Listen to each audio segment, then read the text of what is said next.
Over a month ago, the World Health Organization announced the outbreak of a new strain of virus in Wuhan, China, the coronavirus. Unfortunately, the disease has spread to over 15 countries, including the United States of America. Today on Sound Health, our focus is on the coronavirus.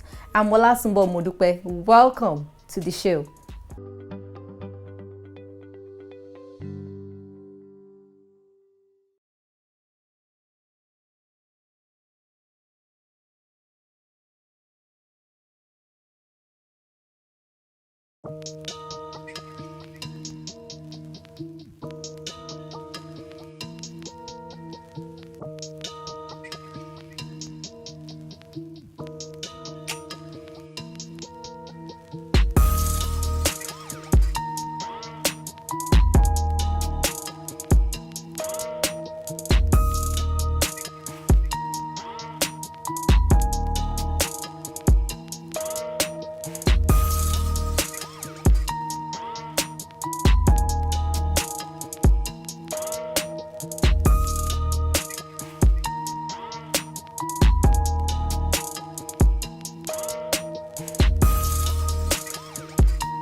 Okay, it's still Sound Health on Lagos Television, and today our focus is on the new strain of virus known as coronavirus. And I have with me Dr.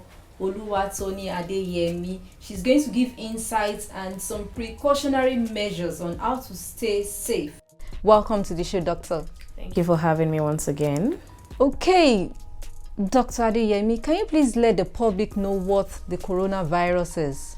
Okay, the coronavirus, what we have, the outbreak we currently have, which started in Southeast Asia, China to be specific, is a new strain of coronavirus infections. We've had coronavirus infections before. If we remember the severe acute respiratory syndrome, the SARS, which affected the world globally in 2003 to be precise, it was caused by a strain of coronavirus. So coronavirus has been known to affect man, although it's more common in animals. We only have 6 of the strains plus this new one, 7 strains affecting man. So it's a virus that causes respiratory-like symptoms. It's transmitted mainly, it was initially thought to be zoonotic, meaning from animal to man, but now there's now a person-to-person transmission of this new strain of coronavirus. And as I said, it gives respiratory-like symptoms. So you could have things like fever, cough, shortness of breath, difficulty in breathing. In advanced cases, complicated cases, it could lead to organ failure and eventually death. So currently now we have like almost 2,000 cases, and out of those 2,000 cases, we recorded like 50 to 100 deaths so far. The symptoms are more or less like that of pneumonia. And can you please share with us, is it truly highly contagious? Because it's transmitted, there's an airborne route of transmission as well. In addition to contact with wildlife, wild animals, there's an airborne transmission, and anything that is airborne is highly infectious, meaning if you cough, if you sneeze, even talking, you can release the virus into droplets, which somebody that is very close to you can actually inhale. So because of the airborne nature of this infection, it makes it highly infectious. Okay. How is it transmitted? Commonly transmitted? Okay, commonly transmitted, the initial transmission, the outbreak, what caused the outbreak at the Wuhan seafood and wildlife market was as a result of contact with some of these wild animals, these illegal animals as they've been termed in China. So there's a route of transmission of contact with wildlife. There's also a second route of transmission between person to person, and that is through airborne.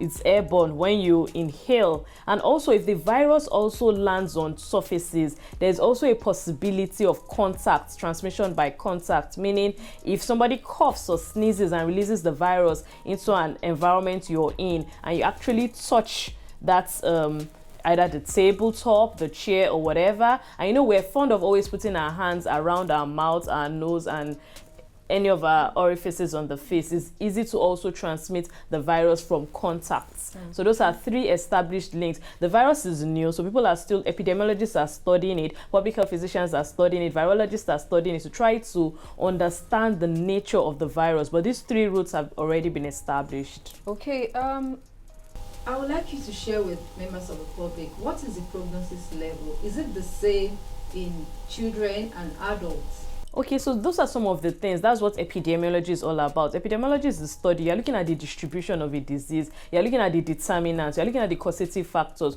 Who does it affect? Who is more susceptible? So all that is going on right now because it's a new strain. So it's going on to identify who are the people that this thing is really affecting the most. So that's going on right now. So prognosis for now is still not certain. The only thing that is certain is that it has an incubation period. The incubation period, that means the time at which somebody is infected with the disease before he now manifests the signs and symptoms, has already been identified to be between 3 to 14 days. So it might take 2 weeks before you notice any sign and symptom of the disease. Then from all those that have actually been affected, it's been found out that it's not everything that leads to death. So the fatality rate, the case fatality rate, meaning the number of people infected, how many people out of these people die, has been found out to be about 5 to 10%. So if 100 people are affected with the disease, you only have between 5 to 10 deaths. Okay. Thank you for dispelling the myth that it is truly deadly, that people can actually die with immediate contact. Thank you for doing that. Are there actually types of this strain of virus? This particular new strain is on its own. It's a class on its own. But coronavirus generally, there are many strains of coronavirus infection. Most of them affect animals. There are only 6 strains that affect humans. This one now is the 7th strain to be introduced to affect humans. So now there are now 7 strains of coronavirus infection that affects humans. But this current one is a totally new strain that has not been identified before. Oh, can it be treated?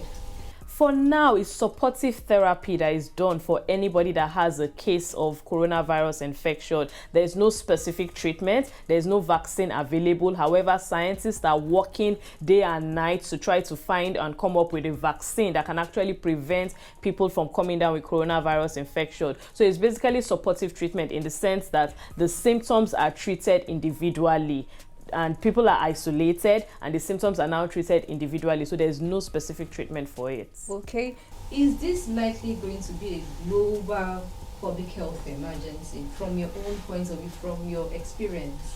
Okay, we are hoping it's not going to be like the case of SARS. SARS was a pandemic. It was a public health emergency of international concern. As at last week, the World Health Organization, they formed an emergency committee to meet to know that, oh, is this something that we should term as a public health emergency of international concern? And by the time it's going to become a public health, by the time it's going to be declared a public health emergency of international concern, airports will be shut down, international trade will be shut down, all countries all over the world will be alerted, and they will be on high alert for this disease. So as at last week, they were still trying to conclude on that. So it's the World Health Organization that will be able to give us a stand on this. However, because it has affected so many nations already, it's already looking like a public health emergency. I understand that the World Health Organization is still working on developing a vaccine effortlessly.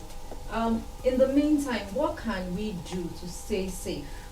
Okay, for us now, thankfully, it's not yet in Africa and it's not yet in Nigeria, and we hope that it doesn't come here. However, our ministries of health, our Center for Disease Controls are working in collaborations with the Port Health Authority to ensure that our airports, first of all, are being thorough screening is going on at our land border, air border, sea border, especially the air border. So anybody or any plane coming from the affected nation, all passengers there will be properly screened to ensure that they do not even bring it back into Nigeria. That's the first thing. That's what our authorities are doing. But we as individuals, the preventive measures are simple. They are the things we are already used to. The first one is personal hygiene. You can never go wrong with good personal hygiene. Hand hygiene, hand washing, properly washing our hands, because I mentioned that the virus can also be transmitted by contact. Somebody coughs or sneezes around you, and it releases the virus or bacteria into the air, in this case virus in particular, and it lands on a surface and you touch it, and you don't have the habit of washing your hands regularly. You're putting yourself at risk. And washing hands, there's a technique to it. You have to properly wash your hands to ensure that you cover your palms, the back of your hand, in between your finger, around your thumb, your fingers, both fingers, left and right, your wrist, and use it soap and water under running water. That's the proper way to hand wash your hand. There's an alternative, well, I won't call it an alternative, but there might be sometimes you might not have access to soap and water, where you can actually use the hand sanitizer. And the hand sanitizer, if you're going to use it, is the same way as proper hand washing. But please, let's note that using hand sanitizer for our hands is not an automatic replacement for hand washing, because if your hand is visibly dirty, you cannot use a hand sanitizer. So proper hand hygiene is important. Then, because there's an air transmission of it can be transmitted, is airborne, it could possibly be airborne. So our cough, respiratory hygiene, cough etiquette is very, very important. When you cough, you do not cough out into the air. You have to be your brother's keeper. You have to use a tissue or a handkerchief and cough into it and discard immediately. Not use your handkerchief and still spread the virus around. It needs to be discarded immediately. However, of course, there might be some times where you don't have your tissue or your handkerchief around you. You don't cough into your hand or the back of your hand. You cough into your elbow, because it's not likely that anybody will have contact with your elbow. By the time you're coughing into your hand and shake the next person, you're transferring these viruses around. So cough, personal hygiene, hand hygiene, Cough hygiene, very, very important. Then if you have sick people around you, try not to get too close to them. Let them go to the health facility where the health workers are properly kitted. They are meant to be properly kitted. Observe universal safety precautions by using their gloves to ensure that they don't transmit them. So try as much as possible not to come in contact with the body fluids of affected people. Then finally, because there's also the animal route of transmission, it could be transmitted by either wildlife as established, ensure that your food, you properly cook your food properly, especially meats and eggs, because these are the culpable sources. So most of these viruses and bacteria, it has been found out that heat can actually destroy them. So once you cook, even if perchance it's infected, but once you cook and boil your food thoroughly, then you can actually be safe and from this virus or infection. In case of suspected cases, what should members of the public do? Okay, suspected cases, the first and foremost thing, the nearest person to you is the primary health care center, the nearest facility. And in every local government area, there is a disease surveillance notification officers called the DSNOs. So these are the people that are meant to escalate cases to the State Ministry of Health, who are in touch with the World Health Organization. That's disease surveillance. Disease surveillance goes on in every community. If you notice any case around you, even if you don't remember any of the numbers that you have been told to call, once you get to the nearest primary health care center to you, the disease surveillance and notification officer would be notified. Can you also try to advise members of the public to seek medical help early enough? Because oftentimes in this part of the world, we try to, self-medicate. All right, the final actually preventive measure, which I forgot to mention, or which I didn't mention, is in this period of all these outbreaks, especially this coronavirus infection and Lassa fever outbreak that we have currently in Nigeria, do not self-medicate. Do not self-medicate. Any fever right now needs to be tested. So you do not take you can take paracetamol to bring down the fever, but you don't go to the chemist and just buy anti-malarials, because proper diagnosis has to be made, and all our labs, they are trying to equip them so that they can quickly make a diagnosis of any of these viruses or bacterial infections that affect us. So no self-medication this period. Once you're ill, once you suspect that, I'm not feeling too fine, please report to the nearest health facility. And more importantly, especially because we have Lassa fever virus infection right now, and the symptoms are similar to that of malaria. It's similar, it's like any other febrile illness. Once you notice that you have a fever, and maybe even the doctor might have prescribed anti-malarial or antibiotics for you, and the fever does not come down after 48 hours, please return back to the health facility so that further testing can be done on you. Okay, thank you so much, Dr. Oluwatoni Adeyemi, for sharing your expertise with us on the coronavirus and how to stay safe during this period. Thank you for having me. Okay, Dr. Oluwatoni Adeyemi, a public health physician with the Lagos State University Teaching Hospital, has been diagnosing the coronavirus. Hope you've been able to learn how to keep yourself safe from the new strain of virus. Sound Health continues in a moment. Please stay with us.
Report respiratory-like symptoms such as cough, chest pain, and stuffy nose to the nearest health center to beat severe acute respiratory symptoms such as the coronavirus. This is where we say thank you on today's episode of Sound Health. For comments and inquiries, please send SMS to 0035 826603 or follow us on social media at Health TV Social, #Sound Health. A sound health is a sound mind.